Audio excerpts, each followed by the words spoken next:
Watch Newsday. Africa's fashion industry stands at a transformative moment, poised to reshape global style narratives while honoring its rich cultural roots. As we look towards 2030, the sector's projected $50 billion valuation reflects not just economic potential, but a renaissance of creativity that blends tradition with cutting-edge innovation. Across the continent, designers are reimagining heritage textiles like kente and Ankara through contemporary lenses, creating what industry insiders call Afrothenicity, a movement where ancestral patterns meet futuristic silhouettes. Sustainability has become Africa's unexpected competitive advantage, with pioneers like Nigeria's Nkwo and Kenya's Africa Collect Textiles leading the charge in circular fashion. Yet challenges remain, particularly in managing the flood of second-hand clothing that still dominates markets from Accra to Nairobi. Technology offers another frontier, with African designers harnessing AI, 3D printing, and blockchain to protect intellectual property and push creative boundaries. Joining us now for some expert analysis and a peep into the future of African fashion is the Chief Executive Officer of FETV Hub, Bob Carl. You're welcome to Newsday, Bob. Hi, pleasure to be in Nigeria. All right, you've heard some of the preambles. African fashion industry as of 2020 is worth approximately $31 billion. And of course, it might surpass $50 billion by 2030. That's the projection from McKinsey not too long ago. So how would you interpret figures like this? Well, it's showing what I've been speaking about for the past year since I started FETV Hub, that Nigeria and the greater Africa could be the center of fashion and entertainment worldwide in the next coming decades.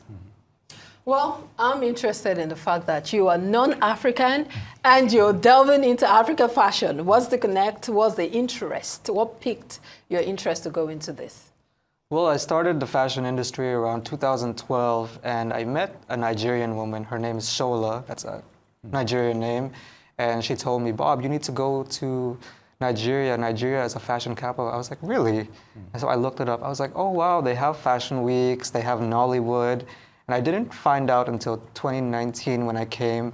I was like, okay, this place has like so much potential.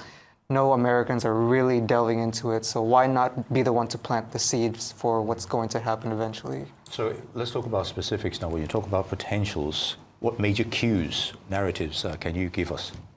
So compared to other fashion capitals like New York, I live in New York, and Paris, Nigeria is more experimental. They really are bold, push boundaries, use different fabrics, silhouettes. There's a lot of youth, and the young are very daring and want to express themselves. And Nigeria has that youth advantage. Other countries are getting older, but Nigeria is springing and emerging. So that's why I'm putting all my bets here. Very good. So if you were to place an intersection, do you think that there's an intersection between media and culture? Especially seeing that, of course, the media is the frontier for all of these fashion expressions. What role do you think the media plays in promoting culture and fashion? Well, media shapes perception. Even though we can create our own media now from our phones and upload it as users and as citizens, still major platforms like Arise and other major news outlets and platforms still create perception. So it's important for the large media platforms like Netflix, Arise to showcase what's going on in Nigeria and the greater Africa, which is a lot of creativity and a lot to be given to the world in fashion and entertainment. Okay, so let's look at more specifics. What African countries are best known for fashion in Africa today? I know maybe like 3 or 4 that springs to mind. You've already mentioned Nigeria, of course. Yes, I think Nigeria is what they call the fashion capital of Africa. It's also the giant of Africa. I've been to Kenya, and they're very big on sustainable fashion. I think South Africa is really important, and then the Francophone African countries like Benin, Ivory Coast, and Congo specifically. Congo has a lot of youth, just like Nigeria's. And earlier we talked about the issue of experimentation. Is it bordering on local fabrics? And how is the receptance abroad? I think abroad, in the fashion capitals and in the general public, they are interested in African fashion and the African aesthetic. Shows like Black Panther were very popular and blockbuster, and a lot of it was because of the images and the fashion that they represented. Yeah. So we've seen a lot of young people delve into fashion. What do you think is responsible for that? And also, how do you think we're doing on the global stage? I think the Africans in Nigeria are doing very well. My winner just showcased at Fashion Week Brooklyn, and he was very well praised. And he was invited to several New York Fashion Week slots. And a lot can still be done. And like I said, I want to be the one to plant that seed. Yeah, what do you think is responsible for seeing a lot of young people go into fashion? Okay, so I think technology has made that faster. We have phones and social media. People can create content and make a voice for themselves. And since Africa and Nigeria, the greater Africa, have the most youth in the whole world, they are collectively making a bigger voice for themselves. What do you think are the most recent challenges for African fashion?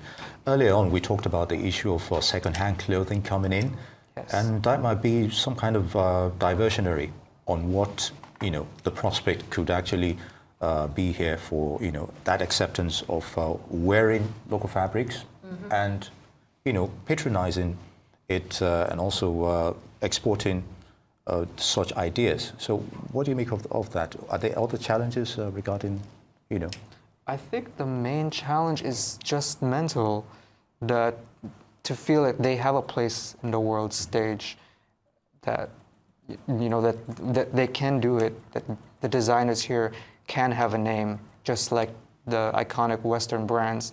Now that we have social media, now that Africa is rising, we should instill those seeds that, yes, African designers, whether you're from Lagos or from a village in Ocean State or Akwa Ibom, you can be a big name.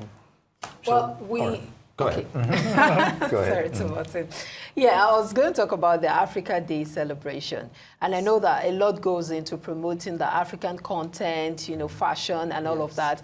I'd like to hear what you think what you think can promote or push that African content out there. He was talking about the fact that there's this penchant for foreign goods, foreign items. Do you want to wear all of the foreign brands? How can we push these local content to the world? Okay, so I just got back from Fashion Week Brooklyn. I've met some people. They said that when Fashion Week starts in New York, Paris, the fashion content is the most relevant type of content on social media. So I think you should use the strong fashion and the strong youth in Nigeria and the greater Africa to really create a voice for themselves and be confident in that, and that will increase the opportunities for fashion here. When you say you, who are you referring to? Nigerian citizens, African citizens, anyone who wants to be in fashion. What has been African representatives like in terms of the fashion designers at these shows, international shows, over time? And what impact is it having on the acceptance of African fabric out there? So I think it was back in the 90s, the classic times of fashion. A lot of Western brands used to use African styles and images, but now we've had iconic fashion brands like Max Hosa from South Africa. He's done New York Fashion Week, Paris, and there's Orange Culture here in Nigeria, and my winner, Joel Nonsu Thomas from Akwa Ibom, showcasing in Fashion Week Brooklyn, and it was all well received. So can you just give us an insight of how your organization, FETV, is also encouraging all of this, African fashion, as it were? Yes, so we have competition TV shows similar to Project Runway, but based here. And our winner showcases in these major fashion capitals where they have a lot of provides opportunities for them. Okay, what role do you think AI is playing in promoting African fashion? We've seen a lot of, fashion designers use AI-generated models to showcase their fashion or their, crafts. What role do you think AI is doing or playing in promoting African fashion, and what more can we do in leveraging on AI and technology to push out our fashion?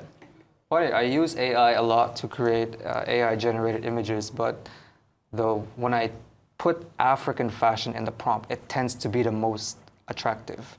So AI is definitely proving my theory correct.